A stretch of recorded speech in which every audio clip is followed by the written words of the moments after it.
Health అనే పదం whole అనే మాట నుంచి వచ్చింది.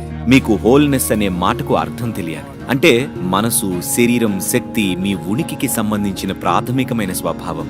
ఈ మూడు ఒక సమస్థితిలో ఉంటే ఉదయం నిద్ర లేవగానే అప్పుడే పుట్టినట్టు ఉంటుంది. ఇలా జరిగినప్పుడే మీరు ఆరోగ్యంగా ఉన్నారని అర్థం. మీరందరూ చేయగల ఒక సులువైన పని ఏంటంటే, మీరు తీసుకునే ఆహారంలో 40 నుండి 50% పచ్చిగానే, అంటే సజీవంగా ఉండేలా చూసుకోండి. సజీవ కణం అయి ఉండాలి. అది పండైనా, కాయగూరైనా, గింజైనా, మొలకెత్తిన పప్పు గింజలైనా మీ ఆహారంలో కనీసం 40-50% సజీవమైనదే ఉండాలి.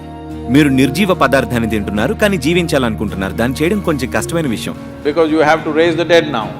ఎందుకంటే ఇప్పుడు మీరు మరణించిన దాన్ని సజీవం చేయాలి. When you cook the food, మీకు వండిన ఆహారాన్ని జీర్ణం చేయడానికి అవసరమైన అన్ని పదార్థాలు శరీరంలో ఉండవు. ఆహారం కూడా కొన్ని ఎంజైమ్స్ ను తెస్తుంది. ఆహారాన్ని వండినప్పుడు అందులోని ఎంజైమ్స్ చాలా వరకు నాశనమైపోతాయి. ఎంజైమ్స్ లేకుండా మనం తింటాం. అప్పుడు శరీరం వాటిని మళ్లీ పునర్నిర్మాణం చేసుకోవాల్సి ఉంటుంది. శరీరం ముందుగా నాశనమైన ఎంజైమ్స్ ను పునర్నిర్మించుకోవడానికి శ్రమ పడుతుంది. ఆ తర్వాతే ఆహారాన్ని జీర్ణం చేసుకుంటుంది. సాధారణంగా ఆహారాన్ని తీసుకున్న గంటన్నర వరకు అది శరీరాన్ని కుంగదీస్తుంది. ఆ తర్వాత అది నెమ్మదిగా కోలుకుంటుంది. మీరు ఆ విషయాన్ని గమనించారా? అందువల్ల ఆహారం శక్తి కోసం. కానీ మనం దాన్ని ఎలా తయారు చేస్తున్నామంటే, మొదటి గంటన్నర అది శక్తిని తీసేస్తుంది. ఆ తర్వాతే అది మళ్ళీ తిరిగి వస్తుంది. ఏదేమైనా మీ జీర్ణ వ్యవస్థ ఎంత బాగున్నా, మనం వండడం వల్ల నాశనం అయిపోయి ఉన్న అన్ని ఎంజైమ్స్ ను పునరుద్ధరించలేం. మనం గుర్తుంచుకోండి, కొంత భాగమే దాన్ని చేయగలం. మీ జీర్ణ వ్యవస్థ చాలా బాగుంటే మీరు నాశనం అయిపోయిన ఎంజైమ్స్లో 40 నుండి 50% మాత్రమే పునర్నిర్మించగలరు. అది కొంచెం బలహీనమైనదై ఉంటే అది ఇంకా చాలా తక్కువ శాతం ఉంటుంది. ఏమైనా మీరు వండిన ఆహారాన్నే తీసుకుంటూ ఉంటే మీరు తినే దానిలో సాధారణంగా 50-60% వృధాగా పోతూ ఉంటుంది. కానీ శరీరం ఆ ప్రక్రియను చేయవలసే ఉంటుంది. మీరు ఒక విషయాన్ని గుర్తుంచుకోండి, ఆ సందర్భంలో శరీరం పొందే శ్రమ, దానికి జరిగే గాయం చాలా చాలా పెద్దది.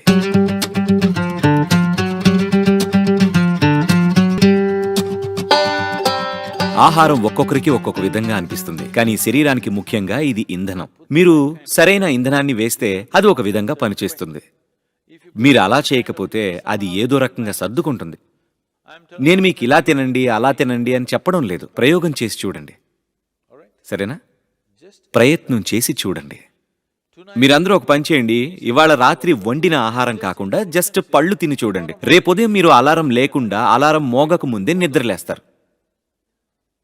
నిద్రలేచాక కళ్ళు తెరిపిడి పడకపోవడం, నులుముకోవడం ఏమీ ఉండవు. మీరు నిద్రలేస్తారు, చురుగ్గా ఉంటారు. చాలా మందికి ఈ శరీరంలో హాయిని తీసుకురావడం ఎలాగో తెలియదు.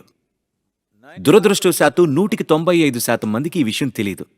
ఎందుకంటే మీరు పనికిరాని ఇంధనాన్ని వేస్తున్నారు కాబట్టి.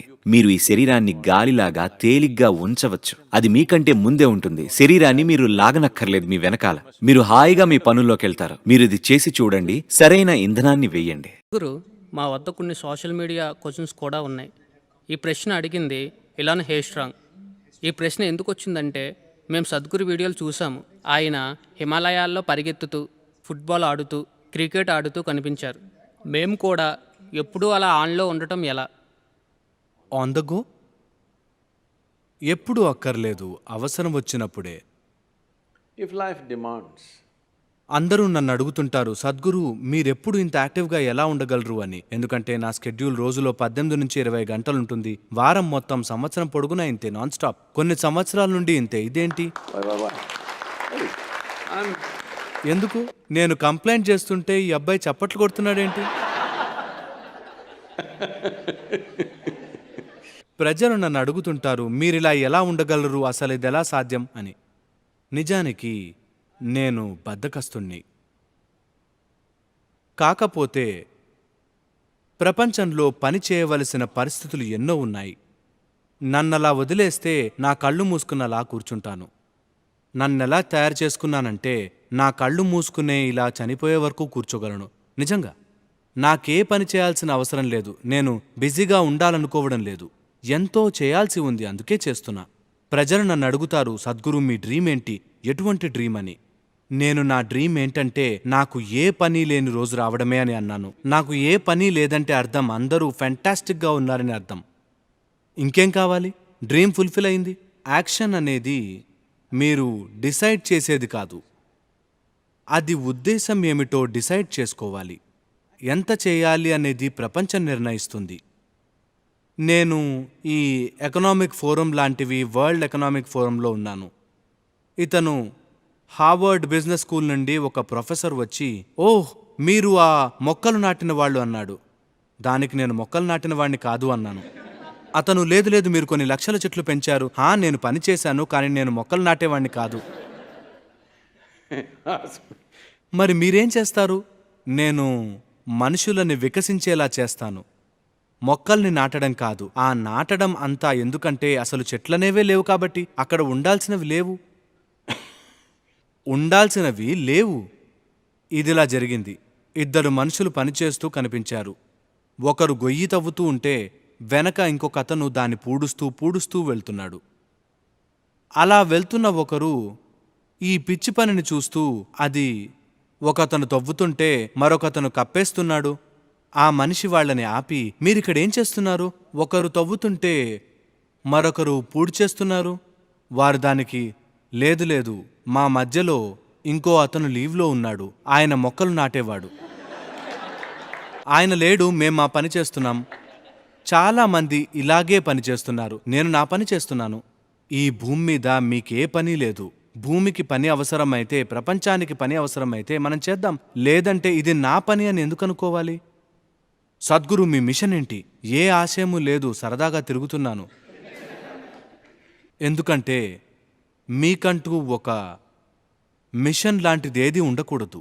లైఫ్కి ఒక మిషన్ ఉంది. దానికి మీరు కొంత సహాయం చేసి చేయి కలిపితే అది చాలు. మీకొక మిషన్ అనేదేంటి? మీరేమైనా ఒక నిరంకుశ పాలకులా? అన్ని మిషనరీస్ కూడా ఏదో ఒక రకంగా నిరంకుశవాదులే. అవును, మీకొక మిషన్ ఉంది అనుకునేవాళ్ళు ఏ మిషన్ లేదు. ఏది అవసరమో అది చెయ్యండి.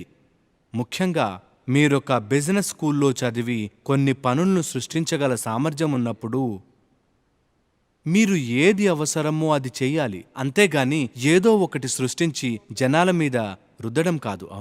అవునా కాదా? మీరు ఈ జీవాన్ని ఇంకాస్త బెటర్గా చేయాలి. సిచ్యువేషన్స్ని ఎలా సాల్వ్ చేయాలో చూడాలి. ఎంతో మందికి అవి సమస్యలుగా ఉండుంటాయి. మీరు ఉన్న పరిస్థితులకి సొల్యూషన్స్ కనుక్కోవాలి. మరో పక్కన కొందరు ప్రాబ్లమ్స్ని క్రియేట్ చేసే ఎక్స్పర్ట్స్ ఉంటారనుకోండి. మీకెప్పుడూ ప్రాబ్లమ్స్ తక్కువైపోవు, నమ్మండి. మీరు సొల్యూషన్స్ క్రియేట్ చేయాలి. మిషన్ మోడ్లో వెళ్ళకూడదు. అలా ముసలిని వంటి నిరంకుశులు చేస్తారు.